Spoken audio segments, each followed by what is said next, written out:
Where should I put my money in retirement? Very good question, and we get that question a lot at Mosley Wealth Management, and there's some definite answers we're going to try to clear up in this YouTube or podcast ever how you're getting this information.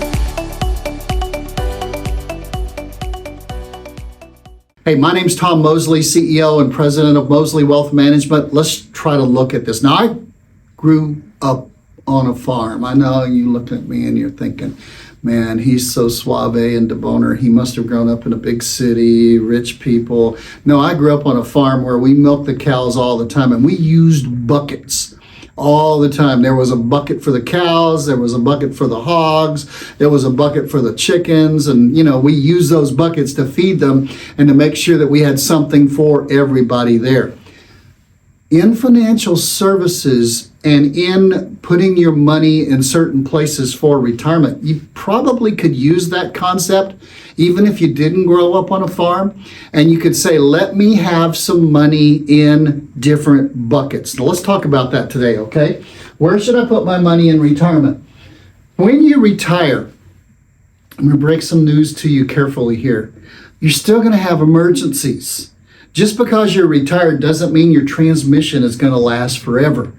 About 3 years ago, I had a guy came in. He was 62 years old. He just retired from one of the big aerospace companies here in Southern California. And he told me, I'll never forget, he says, we just bought our last car. It's a Buick, And he thought that last car from 62 might last him to 72, 82, 92, as long as he was going to live.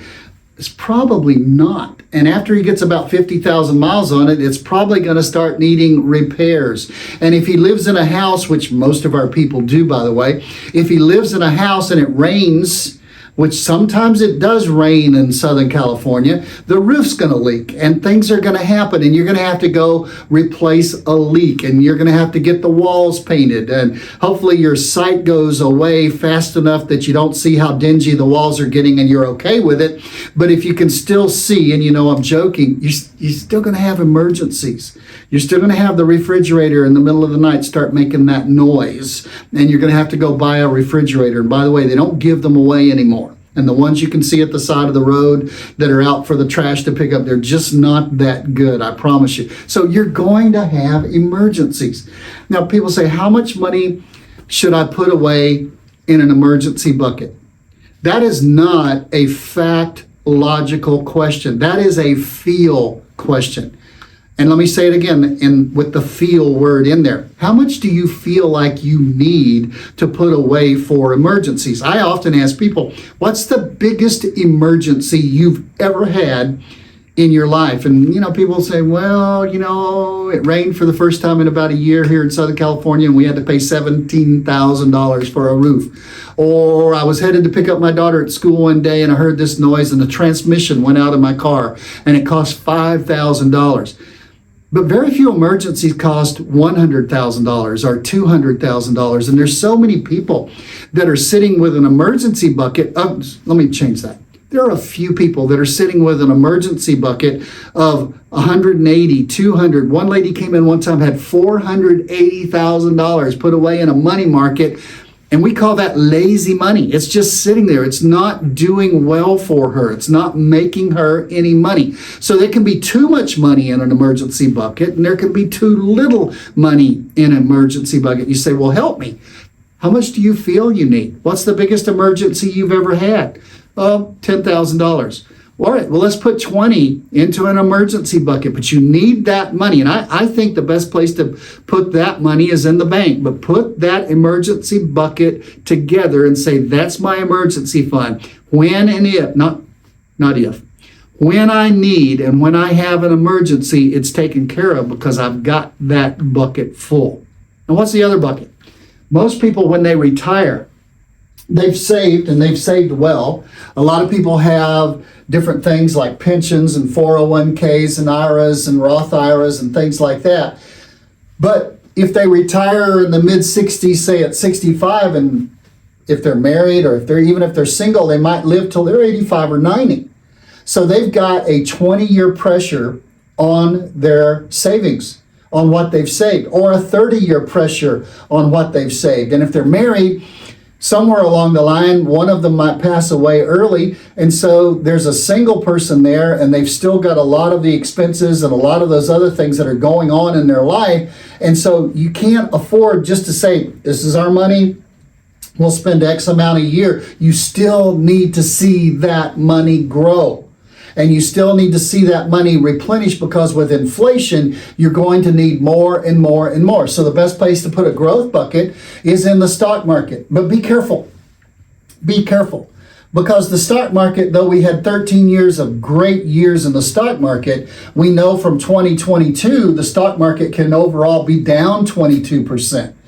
23%, 24%. So you can lose a quarter of what you've got if all of your money is in a growth bucket. But you need some money out there exposed to the risk of the market so that you can also get the victory. You can't have the thrill of victory unless you risk sometimes the agony of defeat. So you have to have some money that's out there growing. It's in the stock market. Or you say, well, I really don't like the stock market. Well, maybe it's some long-term income producing vehicles that might pay you 5, 6, or 7%. And that might be the kind of growth that you have. But I would say most people, most of their money needs to be in a growth bucket when they're in their 60s. Maybe when you're in their 70s, you can begin to plane that down a little bit. But in your 60s, you still need a bucket that's a growth bucket. Remember, your emergency bucket takes care of emergencies, and your growth bucket takes care of long-term growth so that you don't run out of money and you continue to replenish the money, makes up for inflation and all of the other things that might come to you over a period of 10, 15, 20, 25, or 30 years as you live through retirement. The last bucket is an income bucket. You say, well, what is that? Well, the income bucket, the base of an income bucket is Social Security, pensions, rentals, those kind of things. But how much more money do I need to put in that income bucket so that I can have income that is increasing for the rest of my life? There's two ways to do it. There's the way to leave it at risk, and yes, you can leave it at risk and still use the process of emergency bucket, growth bucket, and income bucket. Now, what you would do here is you would take, listen very closely, and you might want to back this up and listen to it again just so you get this, because I'm going to get a little bit into the weeds right here.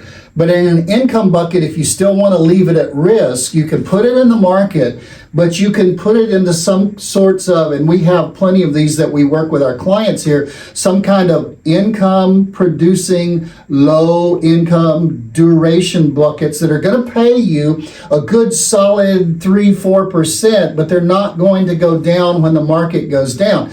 You say, how much needs to be in that bucket? Usually 2 or 3 years of income. And here's what happens. If you put 2 or 3 years of what you're going to need extra for income in there, in the income bucket, and you draw out of that every month, that money's not going to go down. That money's not going to be at risk in the market. You say, well, what is at risk in the market? Remember the growth bucket we talked about? That's still in the market. And what you're doing is you're saying for 2, 3, and some people go 4 or 5 at the most, but you say, I've got enough money for the next few years, 2, 3, 4, or even 5 years, that my income's coming from there. So if the market's going haywire crazy bad, you know what that means, like 2022, that growth bucket doesn't really matter because I don't need that money for 3, 4, or 5 years.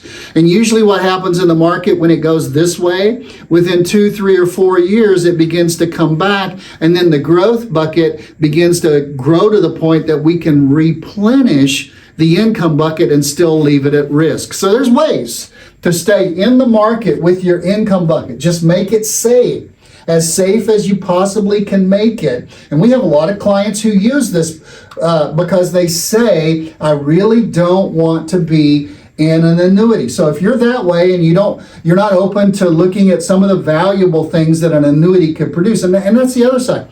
You say, I don't want to leave that income bucket at risk.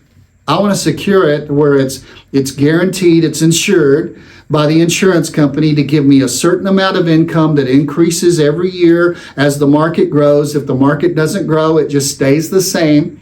but it never goes down, and I have guaranteed increasing income for as long as I live and for as long as my spouse lives. And that's where you need to look at a fixed, that it's not going to go down, index, that it's going to grow some with whatever the market grows, annuity that's going to pay you out and pay your spouse out if you're married as long as you live.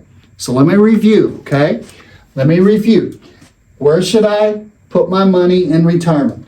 First of all, you need the emergency bucket. Big radio personality will tell you this is the most important thing you can do. Put the money, $15,000, $20,000 away, because life happens. Emergencies do happen.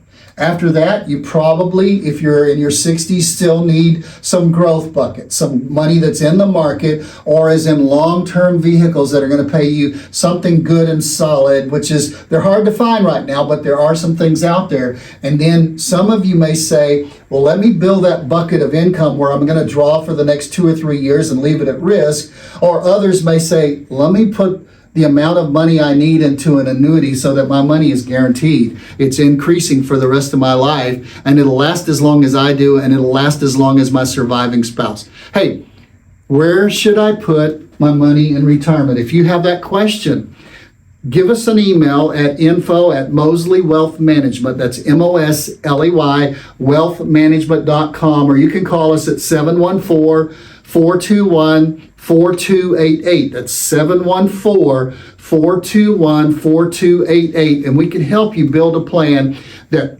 puts the right amount of money for you in your feel-good emergency fund, puts the right amount of money in a growth bucket that's in the market to your risk level, and puts the money into an income bucket so you know that your income is taken care of in something that's safe and secure.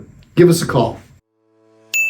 Investment advisory services offered by duly registered individuals through Mosley Wealth Management, Inc. MWM and Mosley Insurance and Financial Services are affiliated companies by common ownership. License number 0K76766. Investing involves risk, including the potential loss of principal. Any references to protection, safety, or lifetime income generally refer to fixed insurance products, never securities or investments. Insurance guarantees are backed by the financial strength claims paying abilities of the issuing carrier. This content is intended for informational and educational purposes only. It is not intended to be used as the sole basis for financial decisions, nor should it be construed as advice designed to meet the particular needs of the individual situation.